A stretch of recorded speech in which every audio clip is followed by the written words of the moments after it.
औज़ुबिल्लाहि मिनश्शैतानिर्रजीम बिस्मिल्लाहिर्रहमानिर्रहीम। शुरू करते हैं अल्लाह के नाम से। साइनोबैक्टीरिया हमारा जो भी टॉपिक चल रहा है और अपना बैक्टीरिया जो हमारा सब टॉपिक चल रहा है, उस बैक्टीरिया के अंदर आज हमारे पास जो टॉपिक बनता है वो हमारे पास है साइनोबैक्टीरिया। साइनोबैक्टीरिया जो है बैक्टीरिया की ही एक किस्म है और बैक्टीरिया लेकिन जो हमने शुरू के अंदर न्यूट्रिशन बैक्टीरिया की पढ़ी थी, उस न्यूट्रिशन के हवाले से अगर हम स्टडी करना चाहें तो साइनोबैक्टीरिया जो स्टडी की जाता है वो बैक्टीरिया की ऑटोट्रॉफिक न्यूट्रिशन में आता है साइनोबैक्टीरिया। ठीक है, और ऑटोट्रॉफिक न्यूट्रिशन में आता है साइनोबैक्टीरिया।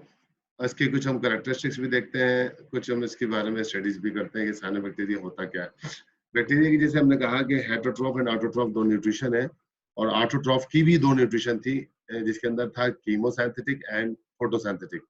जो हमारे पास साइनोबैक्टीरिया है जिसको हम फोटोसिंथेटिक बैक्टीरिया के नाम से भी जानते हैं, साइनोबैक्टीरिया। पहली बात अंडरस्टैंड करने की जरूरत है कि इसको नाम साइनोबैक्टीरिया क्यों दिया गया, क्या वजह थी इसकी उसका नाम जो है वो साइनोबैक्टीरिया रखा गया। अच्छा, मुझे बताइएगा कि ये पिक्चर आपको शेयर हो रही है? Yes sir. यस सर, हो रही है। अच्छा, स्ट्रक्चर ऑफ द साइनोफाइसी या साइनोबैक्टीरिया। साइनोफाइसी याद रखें जो है वो हमारे पास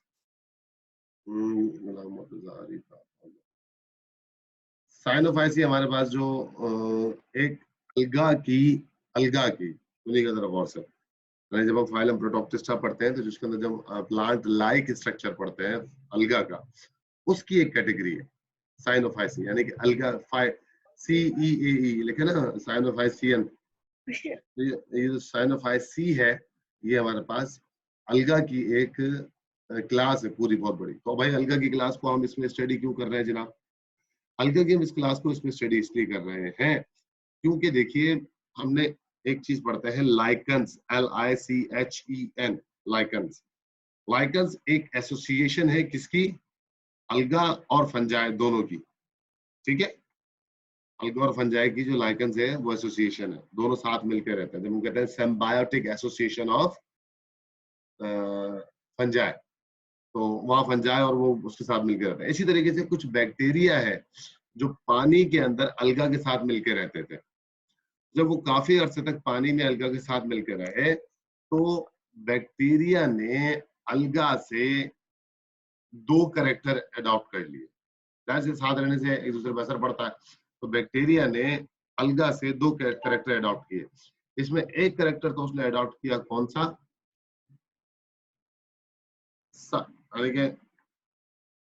इसको ब्लू ग्रीन अलगा भी कहता है। ठीक है ना? तो जो साइनोफाइसी हमारे पास अलगा है उसका कलर जो होता है ये साइनो एक्चुअली जो है वो कैरोटीन है और कैरोटीन कलर देते हैं बॉडी के मुख्तलिफ पार्ट को। तो जो साइनोफाइसी अलगा है वो साइनो एंथोसाइनिन, कौन सा पिगमेंट रखती थी? एंथोसाइनिन, जिसके नाम से उसका नाम साइनोफाइसी है। यही एंथोसाइनिन का जो पिगमेंट था वो अलगा से बैक्टीरिया ने अपने अंदर अडॉप्ट कर लिया।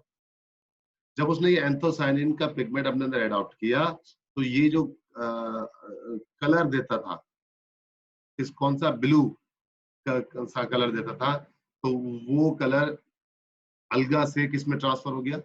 उन बैक्टीरिया में ट्रांसफर हो गया जो उनके साथ रहते हैं। इसी तरीके से इसने एक और कैरेक्टर अलगा से लिया, वो था इसके पास क्लोरोबियम, क्लोरोप्लास्ट का स्ट्रक्चर। क्योंकि अलगा जो है वो ऑटोट्रॉफ है, अलगा जो है वो ऑटोट्रॉफ है, उसने अलगा से एक और कैरेक्टर ले लिया जिसका नाम था क्लोरोबियम। क्लोरोप्लास्ट जैसा ये स्ट्रक्चर है, जिसकी वजह से क्लोरोबियम के अंदर ये कैरेक्टरिस्टिक्स मौजूद है कि क्लोरोबियम फोटोसिंथेसिस करता है, लाइट के जरिए से अपनी फूड बनाता है। तो फिर इन्होंने क्या किया कि वो कैरेक्टर भी अडॉप्ट कर लिया, जिसकी वजह से ये फोटोसिंथेसिस भी करने लगे, और जो फोटोसिंथेसिस पिगमेंट होते हैं क्लोरोबियम वो रिफ्लेक्ट करते हैं ग्रीन कलर।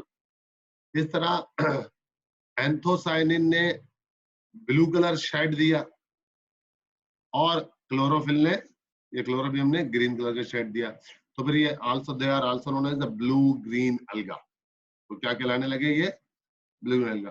तो अब आपको पता है कि जो बैक्टीरिया है या जो साइनोबैक्टीरिया है दैट इज अ यूनिसेलुलर, एक सेल के ऊपर बना हुआ है। तो आपके आंखों के सामने भी एक ही सेल मौजूद है, ठीक है, यूनिसेलुलर है। इसमें सबसे आउटर मोस्ट देखें ये आपको बता रहा है सेल वॉल है, प्रोटीन क्रिस्टल्स इसके अंदर स्ट्रक्चर दिखा रहा है, ठीक है। Polysaccharides reserve jelly like covering, ये बिल्कुल आउटर मोस्ट कवरिंग की बात कर रहा है, जैसे कि बैक्टीरिया की हमारे पास एनवेलप भी जिसको हम कहते हैं, बिल्कुल आउटर मोस्ट कवरिंग। इसके बाद बता रहा है फाइकोबिलिन पिगमेंट्स ऑर्गेनेल्स, ये पिगमेंट जहां लफ्ज आ जाए ना, और फाइको देखें, फाइको ये मतलब अलगा वाली बात कर रहे हैं, फाइको फाइकोलॉजी हम कहते हैं स्टडी ऑफ अलगा, PHYCO, ठीक है ना, PHYCO, देखिए वही लफ्ज लिखा हुआ है PHYCO। तो अलगा से इसने ये करेक्टर लिया था, इसलिए इसका नाम अलगा से ही निकाला गया है। फाइकोबिलिन पिगमेंट, वो पिगमेंट जिसने अलगा से लिए थे, जिसको कलर देते हैं, ठीक है। ग्रेनुलर मतलब दानेदार, दानेदार सब्सटेंस। और कौन सा है जनाब? ऑयल ड्रॉप यानी कि फूड रिजर्व। याद रखें ऑयल जो होता है, फैट्स, ये हाईली एनर्जाइज्ड मॉलिक्यूल्स होते हैं किसी भी बॉडी में, इंसान हो, जानवर हो, पौधा हो, किसी में। जिसको हम फैट्स के नाम से भी याद रखते हैं, ठीक है ना। तो ये, लेकिन इसको टूटने के लिए भी हाई एनर्जी चाहिए होती है, लेकिन अच्छी खासी एनर्जी रखता है। और बिल्कुल सेंटर के अंदर सर्कुलर क्रोमोसोम, जैसे कि हमने बिल्कुल बैक्टीरिया के स्ट्रक्चर में पढ़ा था कि सेंटर में एक क्रोमोसोम होता है पूरा, जिसको हम जो है न्यूक्लियोसोम पोर्शन कहते हैं, जहां पर बिल्कुल देखें एज इट इज बैक्टीरिया का स्ट्रक्चर है, कोई इसमें खातर का चेंज नहीं। यहाँ इसमें आपको फ्लैजिला नजर नहीं आ रहा, आप इसके अंदर आपको उसमें पिली वो नजर नहीं आ रही, ठीक है जनाब। आगे क्या स्टडी करा रहा है? सर्कुलर क्रोमोसोम और थाइलोक्वाइड, थाइलोक्वाइड्स, ये भी थाइलोक्वाइड्स क्या कहते हैं हमारे पास फूड रिजर्विंग ऑर्गेनल्स है, और ये थाइलोक्वाइड मेम्ब्रेन भी होती है। और यहाँ थाइलोक्वाइड से मुराद क्या आ रहा है कि वैसे थाइलोक्वाइड मेम्ब्रेन हमारे पास क्लोरोप्लास्ट के स्ट्रक्चर के अंदर होती है, ठीक है ना, यहाँ भी उसी से रिजेंबल कर रहा है, थाइलोक्वाइड मेम्ब्रेन लाइक स्ट्रक्चर। और ये पर आगे गैस वैक्यूल्स, इस तरह तो बहुत सारी चीजें और भी होती है। तो ये हमारे पास बड़ा सादा सा और सिंपल सा स्ट्रक्चर है किसका? साइनोबैक्टीरिया का, ठीक है ना, जो साइनोफाइसी से जिसने अपनी कन्वर्जन करी। और भी कुछ डायग्राम्स है वो आपके साथ शेयर करते हैं, जिससे हमको मजीद अंदाजा होगा कि साइनोबैक्टीरिया। देखें अब ये आपको बेटा वाज़ेह तौर पे चेन नजर आ रही है? Yes sir. हाँ, अब देखिए जो इसमें ऐसा लग रहा है जैसे कि कोई तस्बीह रखी हुई है सामने आपके, ये जो ईच सर्किल है, ईच राउंड है, ये जो हर सर्किल आपके सामने नजर आ रहा है ना आपको, ये that is a Nostoc, that is Nostoc, each circle, क्योंकि ये यूनिसेलुलर बहुत सारे आपस में मिलकर उन्होंने पूरी एक चेन बना ली है। समझ आ रही बात? यूनिसेलुलर ने मिलकर पूरी एक चेन बना ली। ये एक नोस्टॉक नहीं है, हर circle, every circle representing a single nostoc, ठीक है। अब यहाँ पर कुछ नोस्टॉक्स हैं, सर्कुलर सर्कुलर सर्कुलर जा रहे हैं। अच्छा, मैंने स्ट्रक्चर आपको बड़ा करके दिखा दिया है पहले ही ना, मजीद आगे भी कोई एक आधे स्ट्रक्चर दिखा देंगे आपको। तो अब हर सर्किल के अंदर वही स्ट्रक्चर जो मैंने अभी आपको पीछे दिखाया था, सेकंड लास्ट स्लाइड में दिखाया। अब सेवरल सिंपल स्ट्रक्चर्स के बाद एक देखें, ये एक अलग सा सेल, मुख्तलिफ किस्म का, देखिए इसका नाम दिया हुआ है, यहाँ दिया हुआ है intercalary heterocyst. Hetero means differ, cyst means cell, गुठली सेल को भी कहता है, यानी कि सारे सेल एक जैसे हैं, ये एक अलग है, सारे सेल एक जैसे हैं और ये एक अलग सा सेल बना हुआ। ये जो हेट्रोसिस्ट है, सेवरल नोस्टॉक्स के बाद, इस हेट्रोसिस्ट का काम क्या है जनाब? कि जब, अच्छा, ये जो पूरी आपको लंबी सी चेन नजर आ रही है, इसे क्या कहते हैं, कोई बताएगा? ये जो पूरी चेन नजर आ रही है, इसका एक खास नाम है, नोस्टॉक की पूरी एक कॉलोनी है, ये कॉलोनी है ना, बहुत सारे एक साथ मिलके एक चेन बनाए हुए। क्या ये chain, what is the name of this chain of the Nostoc? Filament. Filament, very good, देखा दो फातिमा ने आंसर दिया। फिलामेंट कहलाता है ये पूरी चेन। अब ये चेन बहुत लंबी भी हो सकती है, इसके अंदर 1000 सेल्स भी नॉस्टॉक्स के एक साथ एक लाइन में आ सकते हैं, ठीक है। अब लेकिन जब ये पूरी अपनी लॉन्ग चेन बना लेता है तो इसने रिप्रोडक्शन भी करनी होती है। तो ये जो हेट्रोसिस्ट है बेसिकली, जो ये हम आपको बता रहे हैं ना, ये हेट्रोसिस्ट है, ये अलग से सेल नजर आ रहा है खाली खाली से, बीच के अंदर बहुत सारी चेन में ये जो हेट्रोसिस्ट होता है, ये यहाँ से क्या करता है, जब चेन बहुत लॉन्ग हो जाती है तो ये अपने आप को यहाँ से पूरी चेन को तोड़ देता है। जहां जहां यहाँ नॉस्टॉक हेट्रोसिस्ट लगे होते हैं वहां से ब्रेक कर लेता है और जो है वो नॉस्टॉक अपने पीसीज में टूट जाता है, बहुत सारे सर्किल सर्किल, यानी कि 4 में, 6 में, 8 में, 4 में, 3 में, 5 में, इस तरह सर्किल सर्किल में टूट जाता है। जब ये सर्किल सर्किल में टूट जाता है तो सर्किल सर्किल में टूट जाता है तब जाके ये हार्मोगोनिया कहलाता है। फिर क्या कहलाता है, जो each broken piece of the nostoc filament is known as the हार्मोगोनिया। अब जो ये हार्मोगोनिया के सर्किल सर्किल बन जाते हैं, एवरी सर्किल जो बन जाता है तो वो हर सर्किल दोबारा से बाइनरी फिजन करता है। बाइनरी फिजन मतलब हर सर्किल कोने से अपने आप को दो में डिवाइड करना शुरू कर देता है। जैसे बैक्टीरिया के अंदर बाइनरी फिजन देखी थी हमने, एक बैक्टीरिया दो में डिवाइड करता है, तो इस तरीके से वो नॉस्टॉक का फिलामेंट दोबारा से लंबा होना शुरू हो जाता है, दोबारा से चौड़ा होना शुरू हो जाता है। तो इस तरह ये चेन दोबारा से बनना शुरू हो जाती है। इस तरह अब जितनी भी हार्मोगोनिया टूटते हैं, जितने भी हार्मोगोनिया टूटते हैं, उन हार्मोगोनिया दोबारा से नए नए फिलामेंट में पूरी पूरी लॉन्ग चेन के अंदर जो है वो डिवाइड हो, पूरी लॉन्ग चेन बना लेते हैं। तो इस तरह इनकी रिप्रोडक्शन हो जाती है। एक तरीकाकार तो ये हो गया हार्मोगोनिया रिप्रोडक्शन का, ठीक है। अच्छा, और याद रखें, nostoc only occurs the asexual reproduction. Nostoc में सेक्सुअल रिप्रोडक्शन नहीं होती, नॉस्टॉक में सेक्सुअल रिप्रोडक्शन नहीं होती। मेरे बच्चों, मुझे कल से आप एक तस्वीर और भी शेयर करेंगे कि जब मैं आपको अभी जैसे पढ़ा रहा होता हूँ, ठीक है, और जब पढ़ाते हुए आप बहुत सारे पॉइंट्स नोट करते हैं कि सर ने जैसे बताया कि there is asexual reproduction is totally absent inside the nostril, जो आपने एक पॉइंट लिखा होगा, इस तरह जो सारे पॉइंट आप एक रफ अभी आप अटेंड कर रहे हैं उसकी भी कोशिश कीजिएगा, मुझे एक तस्वीर भेज दें ताकि मुझे पता लगे कि आप लोग सिर्फ सुन रहे होते हैं या लिखते भी हैं। और ये तो आसान सी बात है कि जो आप सुन रहे हैं वो लिख रहे हैं, तो उसकी कम से कम तस्वीर तो भेज दें।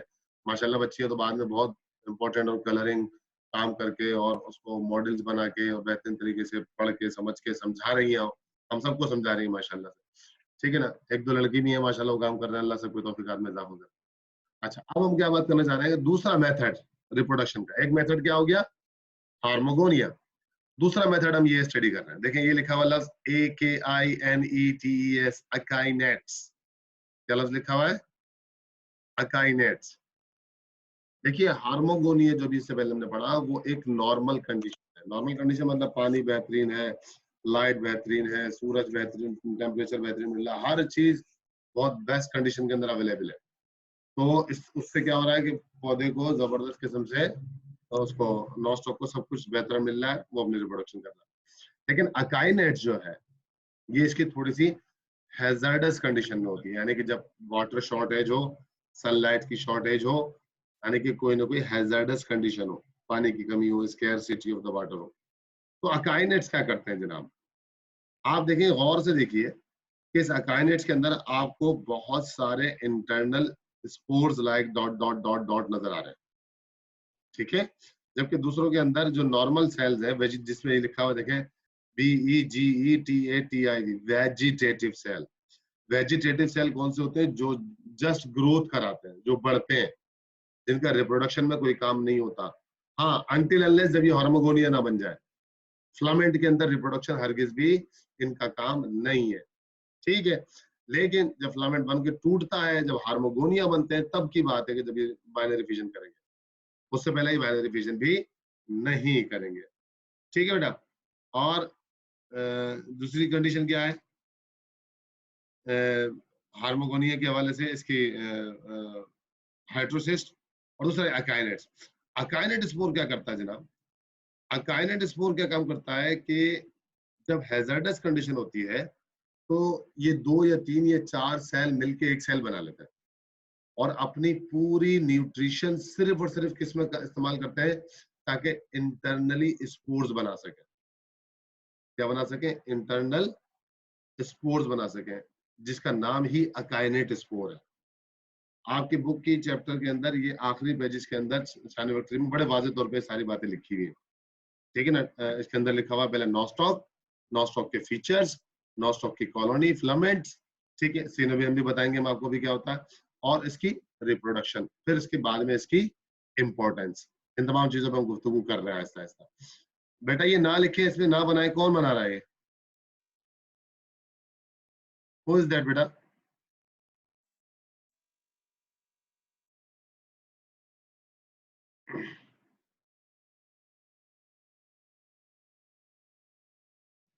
अच्छा जनाब, ठीक है। तो हम बात किसकी कर रहे हैं कि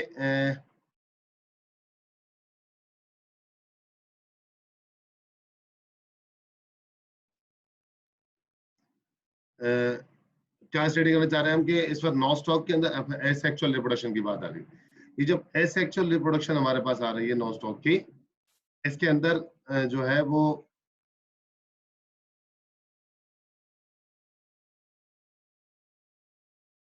नॉस्टॉक की जो एसेक्सुअल रिप्रोडक्शन हम इस वक्त स्टडी कर रहे हैं कि अब हाँ, हार्मोगोनिया एक बात अंडरस्टैंड हो गई हमको। दूसरी चीज जो है वो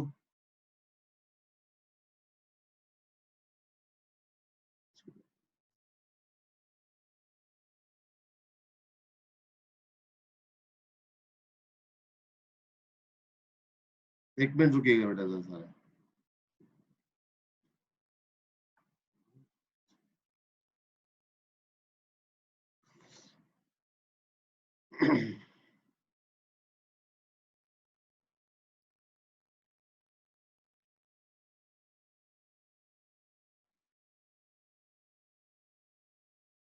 बेटा स्क्रीन शेयर हो रही है?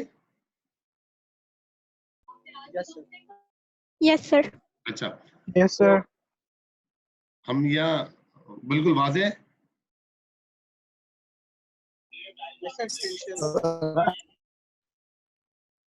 पहले, ठीक है जनाब। तो सर ओपन नहीं हो रही। ओपन नहीं हो रही है आपके पास? नहीं सर, आइकन शो हो रही है। अच्छा, आइकन शो शेयर हो रही है लेकिन पिक्चर भी ओपन नहीं हो रही। सर अब सब होगी। सही है। हो गई? Yes sir. वाजे? Yes sir. Yes sir. अच्छा, अब हम क्या देख रहे हैं? हम कह रहे थे अकाइनेट स्पोर। अकाइनेट स्पोर हमारे पास कौन सा आ गया कि जो हमारे पास अकाइनेट स्पोर यानी कि एक और रिप्रोडक्शन की टाइप है, लेकिन हैजर्डस कंडीशन में करता है ये कि जब वाटर स्कैर्सिटी हो, सनलाइट ना मिलना हो, तो ये अपने आप को क्या करता है कि अपना न्यूट्रिशन सारी जमा करने के बाद अपने स्पोर्स में लेता है। और यू नो दैट कि स्पोर एक एसेक्सुअल सेल है, एक सेक्सुअल सेल है, और उस स्पोर के अंदर जो है जीन छुपी हुई होती है, यानी कि बैक्टीरिया का सब कुछ खत्म हो जाएगा, सब कुछ जो भी उसके अंदर लाइसोसोम है या प्रोटीन्स बॉडीज है, पॉलीसैकेराइड्स है, ठीक है, और कोई स्ट्रैंड मौजूद है, पिल्ली है, और जो भी कोई अगर चीज इसके अंदर मौजूद है, मजीद ऑर्गेनेल सब खत्म, सिंपल क्या रह जाएगा? सिर्फ और सिर्फ जेनेटिक मटेरियल, यानी उसका न्यूक्लिक एसिड रह जाएगा। क्यों रह जाएगा जनाब? और फिर वो अकाइनेट स्पोर बन के बाहर आ जाएंगे और वहीं गिरे रहेंगे जहां पर ये बने। वजह क्या है कि अब जब दोबारा बारिश होगी, धूप अच्छी तरीके से आ जाएगी, तो फौरन से जैसी इसको कंडीशन अच्छी मिलेगी, ये फौरन से अपने आप को दोबारा से नॉस्टॉक में जर्मिनेट कर लेगा, ठीक है ना, क्योंकि जीन मौजूद है, स्पोर मौजूद है। स्पोर अगर ये काम ना करे, नॉस्टॉक अगर ये काम ना करे फिलामेंट, तो होगा क्या? तो होगा ये कि नॉस्टॉक ही डेथ कर जाएगा, और जब डेथ कर जाएगा, भाई ये क्या है कि हैजर्डस कंडीशन में मैं अकाइनेट स्पोर नहीं बनाऊंगा, मैं अपनी जिंदगी सर्वाइव करूंगा, तो होगा क्या? अल्टीमेटली सर्वाइव करते करते वो मर जाएगा। जब मर जाएगा तो स्पोर ही नहीं बनाएगा, जब स्पोर नहीं बनाएगा तो उसके नेक्स्ट बेबीज भी नहीं आएंगे, ठीक है ना, उसके नेक्स्ट बेबी प्रोड्यूस नहीं हो सकेंगे। ठीक है, आगे चलते हैं थोड़ा। इंटरकैलरी हेटरोसिस्ट आ गया, और म्यूसिलीजियस शीट। देखिए शीट यानी कि ऊपर एक कवरिंग है, पूरी देखिए कवरिंग एंड तक जा रही है, शुरू से लेकर एंड तक। म्यूसिलीजियस किसे कहते हैं? सिलेमी, शाइनी, मिकोजल, चिकनी, जिसकी वजह से ये अपनी पानी की सरफेस में और कहीं पर भी सरवाइव कर सकता है। ठीक है जनाब, अब हम इसकी जो है फर्दर डायग्राम्स को भी ये भी देखें, और ये उसी का एक सेल है Nostoc. The structure of the cyanobacterial cell revealed by the electron microscope. Revealed मतलब माइक्रोस्कोपिक इलेक्ट्रॉन से पढ़ा, लेकिन एग्जैक्टली ये स्ट्रक्चर जो हमने सारा भी पढ़ा। ठीक है, इसके अंदर जो बस सबसे इंपॉर्टेंट चीज है ये है थाइलोकॉइड्स, जो कि बैक्टीरिया के पास पहले हमने नहीं पढ़े थे, क्योंकि यही वो थाइलोकॉइड्स हैं जिनके पास जो है क्लोरोबियम मौजूद है और जिसकी वजह से ये फोटोसिंथेसिस कर पाते हैं। ठीक है, और भी मैं आपको इसके स्ट्रक्चर साइनोबैक्टीरिया के शो करा देता हूँ।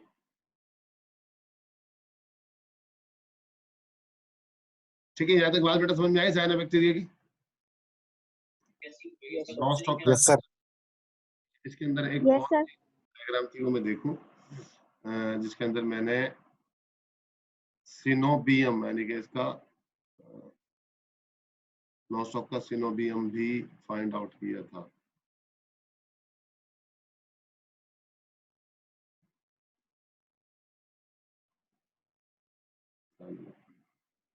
अच्छा देखें, ये भी एक डायग्राम है।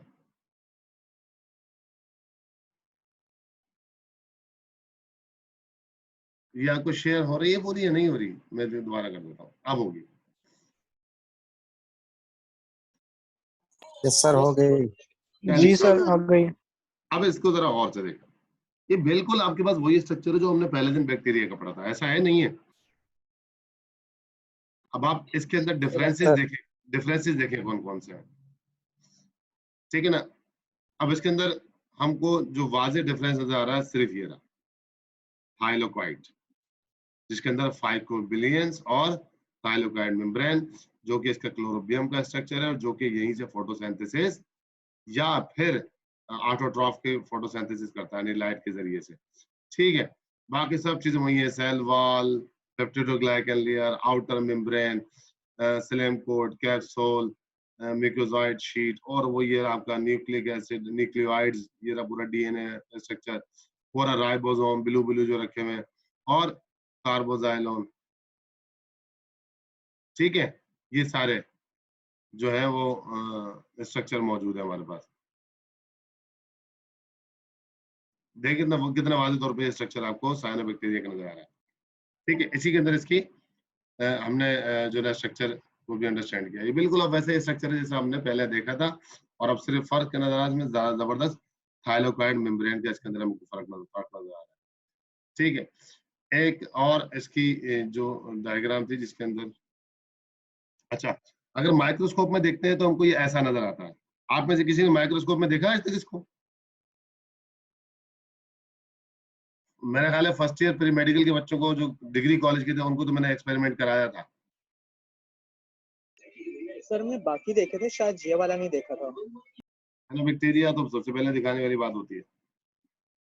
हमने इस जो है वो मटेरियल जमा किया था काई का, और टैंक के पास भी गए थे कॉलेज के। Yes sir, yes sir. ठीक है ना, तो हमने उसको जमा किया था, और जमा करने के बाद इसको आप थोड़ी सी काई जो होती है ना हमारे पास, काई जिसको हम अलगा भी कहते हैं, जो हमारे टैंक के किनारों पे, दरियाओं के किनारों पे, तालाबों के किनारों पे, खड़े हुए पानी के किनारों पे, बारिश के खड़े हुए पानी के किनारों पे, जहाँ बहुत देर तक घोड़े और जानवर पानी पीते हैं दूसरे, ठीक है ना, वहां भी पानी के जो ग्रीन ग्रीन काई लग जाती है, उस ग्रीन ग्रीन काई के अंदर ही नोस्टॉक छुपा हुआ होता है। अगर हम उसका, ये आपको डायग्राम बिल्कुल वाज़ेह तौर पर नजर आ रही है ग्रीन ग्रीन सी? यस सर आ रही है। अब ये बिल्कुल यस उसकी सर आ रही है। Yes sir. ये इसकी माइक्रोस्कोपिक पिक्चर है मसलन, और ओरिजिनल पिक्चर है। ओरिजिनल से मुराद क्या है कि अगर आप काई का पीस लेंगे और उसको कवर स्लाइड, ग्लास स्लाइड पे रखेंगे और उसको क्रश करेंगे, पहले बहुत थोड़ा सा लेना होता है, बहुत थोड़ा सा। मारिज बताएगा हमने कितनी मेहनत करी थी कि इसको पीसने पे, बहुत थोड़े से दाने के ऊपर भी तकरीबन आपको 20 से 25 मिनट बारीक सुई की नोक से उसको पीसना पड़ता है। क्यों? क्योंकि you are going to study a unicellular organism, एक सेल वाले ऑर्गेनिज्म को आपने स्टडी करनी है, तो इतनी आसानी से नजर नहीं आएगा। तो उसको इतना क्रश करते हैं कि उसका सेल सेल सेल अलग हो जाए बिल्कुल। जब वो बिल्कुल बारीक बारीक बारीक में अलग हो जाता है, फिर उसके ऊपर कवर स्लाइड लगा के और फिर उसको हम माइक्रोस्कोप के अंदर स्टडी करते हैं। जब उसे माइक्रोस्कोप में स्टडी करते हैं तो फिर हम, अगर हमारी स्लाइड बहुत अच्छी बनी हो तब ये नजर आता है, ये स्क्रीन जो आपके सामने है, जो बहुत अच्छी बनी हुई हो, यानी कि क्रश बिल्कुल सही तरीके से हुआ हुआ हो, उसमें कोई डस्ट या मिस्ट या कोई और पार्टिकल ना आया हुआ हो कचरे का, और ना वो विजिबिलिटी खराब करता है, और आपकी लाइट बड़ी जबरदस्त हो माइक्रोस्कोप के अंदर, अगर अगर आप उसको सनलाइट सोर्स ले रहे हैं और सही मैग्नीफाई हुई भी हो अगर माइक्रोस्कोप, तब आपको ये, अब आप देखें आपको वही डंडियां नजर आ रही है जो अभी थोड़ी देर पहले आपको पढ़ा रहा था।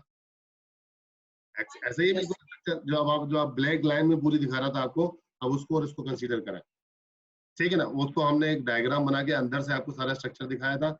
ये आपके पास एक ओरिजिनल नो स्टॉक की डायग्राम मौजूद है, हम इसको माइक्रोस्कोप में किस शक्लो सूरत में देखते हैं, देख सकते हैं, नजर आती है।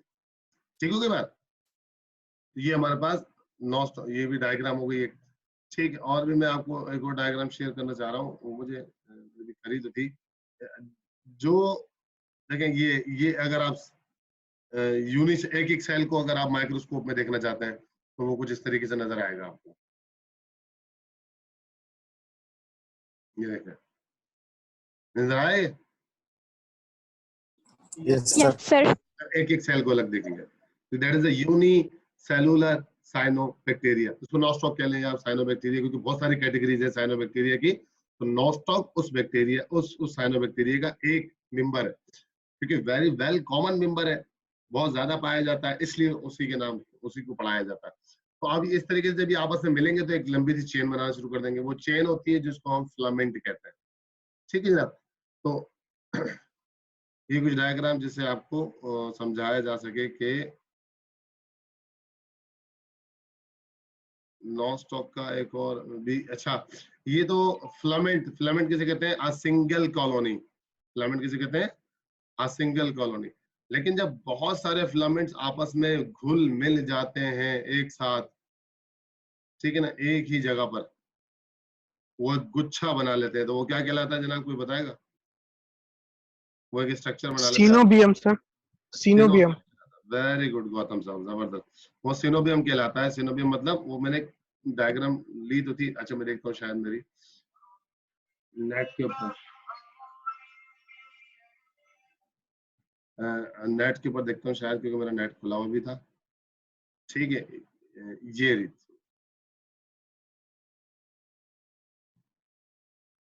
ये आपको डायग्राम समझ आ रही है? इंटरनेट शो हो रहा है? Yes, sir. Yes, sir. ये जो राइट हैंड पे आपको Yes, sir. देखिए अलग अलग खुल जाए, ठीक है ना। जब ये बहुत सारे आपस में मिल जाते हैं तो ये एक, देखिए, morphology of the nostoc and diagram of the alga, ठीक है, ये भी आपके सामने आ रही है सारी, देखिए ये आगे।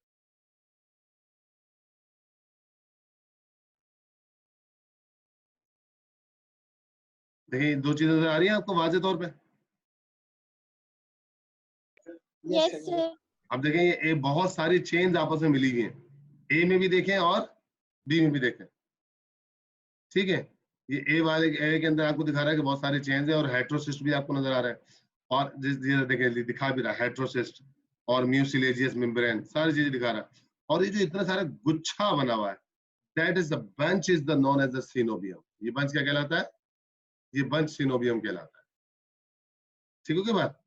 देखिए ये लिखा हुआ भी है, nostoc are part of the colony under the low power, यानी माइक्रोस्कोप की बात कर रहा है, लो पावर। और पार्ट बी के अंदर क्या कर रहा है? Colony under the high power. वो पहले छोटी मैग्निफिकेशन दिखाया, फिर बड़ी मैग्निफिकेशन दिखाया। इस तरीके से ये जो पूरा गुच्छा होता है, that is known as the coenobium. आपकी बुक के अंदर माशाल्लाह से सब कुछ डिस्क्राइब किया हुआ है जो मैं आपको बता रहा हूँ, बस मैंने आपको डायग्राम के जरिए से और डिस्कशन के जरिए से मैंने आपको चीजें क्लियर करने की कोशिश की है कि आप कंफ्यूजन में ना रहे किसी किस्म की नॉस्टॉक के हवाले से। अच्छा, अब हम नॉस्टॉक की जो है वो इम्पोर्टेंस पढ़ लेते हैं कि what is the importance of the nostoc. इस नॉस्टॉक की इम्पोर्टेंस क्या है? हमने अभी तक नॉस्टॉक के बारे में क्या पढ़ लिया?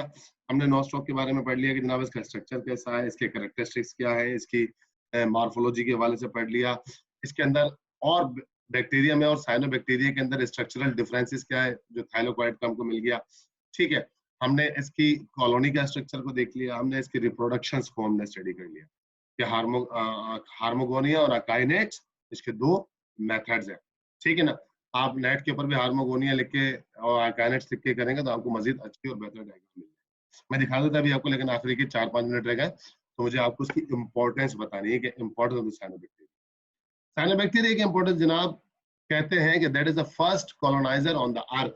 साइनोबैक्टीरिया जमीन के ऊपर सबसे पहला ऑर्गेनिज्म है जिसने अपनी कॉलोनी बनाई, सबसे पहला। यानी कि इसको हम पता है कुरानिक साइंस से भी जोड़ते हैं कि अल्लाह ने जिस तरीके से जिंदगी जमीन के ऊपर प्रोसेस की है और तदरीजन प्रोसेस की है, कि जिसका बेहतरीन स्टडी हम फर्स्ट ईयर में ही करेंगे इंशाल्लाह, चैप्टर नंबर 9 में, के प्लांट्स कितने इंपॉर्टेंट है और किस तरीके से वो काम करता है। अभी तक तो हम प्लांट्स पढ़ ही नहीं रहे, बॉट नहीं रहे, लेकिन प्लांट्स नहीं पढ़ रहे हम अभी, ठीक है। बैक्टीरिया और वायरस इसी में फंसे हैं फिलहाल हम, ठीक है। अब एक थोड़ा सा प्लांट लाइक स्ट्रक्चर बैक्टीरिया को देख रहे हैं। ये bacteria first coloniser on earth है। क्यों? क्योंकि हवा जो इस वक्त है, पहले हवा ऐसी नहीं थी। पहले से मुराद ये कि when the life is begin, जब जिंदगी स्टार्ट हुई। अब कम बेश भी वो 40 मिलियन ईयर्स अगो पहले की बात है, 40 मिलियन साल पहले। और 1 मिलियन में 10 लाख होता है, मतलब that is a very very high level imagination. और इस इमेजिनेशन भी कहाँ तक करेक्ट है ये अल्लाह जानता है, ठीक है। लेकिन साइंस पहुंची है यहाँ तक, लोग पहुंचे हैं यहाँ पर स्टडी करके। हवा के अंदर ऑक्सीजन नहीं थी, नाइट्रोजन थी और ट्रेस दूसरी बहुत सारी वो थी गैसेस, लेकिन ऑक्सीजन नहीं थी। और आपको पता है कि ऑक्सीजन हर जानदार के लिए बहुत जरूरी है, क्योंकि रेस्पिरेशन बगैर ऑक्सीजन के नहीं हो सकती, एरोबिक रेस्पिरेशन। इन साइनोबैक्टीरिया ने जो फर्स्ट टाइम ग्रो किया, कैसे किया, scientist are not clear about that कि बता सकें, ये डिस्कवर कर सकें कैसे हुआ। उन्होंने प्रोसेस को स्टडी किया जो हो चुका। उन्होंने कहा कि इस नॉस्टॉक का जो मोड ऑफ न्यूट्रिशन था वो वेरी सिंपल था। मोड ऑफ न्यूट्रिशन क्या था इसका? कि जस्ट नाइट्रोजन फिक्सेशन करता है। जैसे हमने कल भी पढ़ा था कि nitrifying bacteria, bacteria nitrogen fixation में बहुत ज्यादा अहम किरदार अदा करते हैं और सॉइल की फर्टिलिटी को बढ़ाते हैं। ये पढ़ाया था ना कल हमने आपको। तो ये वही बैक्टीरिया जो हम आपको पढ़ा रहे हैं कि यही साइनोबैक्टीरिया है कि जो कि नाइट्रोजन फिक्सर है सॉइल के अंदर और सॉइल फर्टिलिटी इंक्रीज करता है। और नाइट्रोजन को इनहेल करने के बाद उसको अमोनिया में चेंज करता है, फिर नाइट्राइट में चेंज करता है, फिर नाइट्रेट में चेंज करता है। ये सारे साइनोबैक्टीरिया की एक लिस्ट है जो ये काम करती है, और फिर इसी के जरिए से अपनी न्यूट्रिशन लेता है सिंपल नाइट्रोजन की फिक्सेशन से। इसको अपने के लिए और सनलाइट को इस्तेमाल करता है, ठीक है, इस काम के लिए, नाइट्रोजन फिक्सेशन के लिए। दूसरा ये करता क्या है, इन रिटर्न, क्योंकि पानी मौजूद था लेकिन पानी के अंदर फ्री फॉर्म में ऑक्सीजन नहीं थी। जब इसने पानी को यूटिलाइज किया फोटोसिंथेसिस के जरिए से, इसने साइनोबैक्टीरिया ने, तो इसने हाइड्रोजन और ऑक्सीजन को दो को अलग कर दिया। जब इसने दो को अलग कर दिया तो ऑक्सीजन फ्री फॉर्म में हवा में रिलीज कर दी, ठीक है। जब ऑक्सीजन फ्री फॉर्म में हवा में रिलीज हुई तो हवा के अंदर नाइट्रोजन के साथ साथ ऑक्सीजन का भी एक बारीक सा रेशो बनना शुरू हो गया। नॉस्टॉक ने अपनी रिप्रोडक्शन तेजी से करी और बहुत बड़े सरफेस के ऊपर, पानी के ऊपर ये फैल गया और उसने तेजी के साथ अपनी नाइट्रोजन फिक्सेशन करी, जिससे ऑक्सीजन रिलीज करी, ठीक है ना, बाय प्रोडक्ट ऐसे। और फिर इस तरह ऑक्सीजन का प्रोपोर्शन हवा में बनना शुरू हो गया। तो इस तरीके से ऑक्सीजन बनने के बाद अब जो भी ऑर्गेनिज्म नेक्स्ट बना, अब रेप्टाइल्स बने या हमारे पास प्रोकैरियोट्स के अंदर किसी ने इवोल्यूशन दिखाई, या एकाइनोडर्मेटा के फॉर्म बने, या फिर कोई और बहुत सारे ऑर्गेनिज्म, क्लास स्पाइसिस है, फिशेस के बारे में बताया जाता है कि सबसे पहले जो इवोल्यूशन थ्योरी में मछलियां सबसे पहले थी। लेकिन उन सब का माए बाप ये साइनोबैक्टीरिया है जिसने फर्स्ट टाइम ऑक्सीजन दी और सबके लिए जिंदगी प्रोड्यूस करी। और साथ साथ इससे एंटीबायोटिक भी बनाई जाती है साइनोबैक्टीरिया से। और साथ साथ इसको चिकन की फीड्स, मुर्गियों की जो फीड होती है खाना, उसमें भी इसका इस्तेमाल किया जाता है, ठीक है जनाब। तो ये था all about the cyanobacteria, nostoc और फोटोसिंथेटिक बैक्टीरिया। ठीक है बेटा, कोई क्वेश्चन हो तो कर लीजिए।